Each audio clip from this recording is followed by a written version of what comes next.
আসসালামু আলাইকুম সবাইকে। আজকে পবিত্র ঈদুল আজহা উপলক্ষে সবাইকে জানাই ঈদ মোবারক। যাওয়ার পূর্বে কিছু ফটোশুট করে নিলাম। পরিবারের বড় ভাই দুজনকে মিস করলাম খুব। এই চারটা খাতকে আমরা চেষ্টা করবো যাতে একটু ভালো করে দিতে পারি।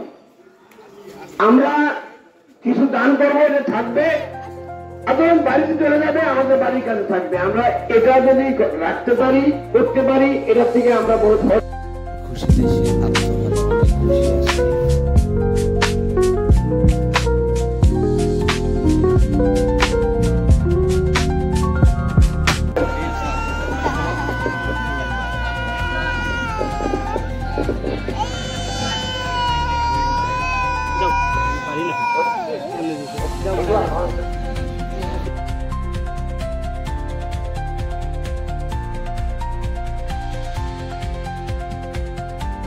এবারে কুরবানি করার জন্য ক্রয়কৃত পশুটি জবাই করার জন্য আমাদের বেশ বেগ পেতে হয়েছে।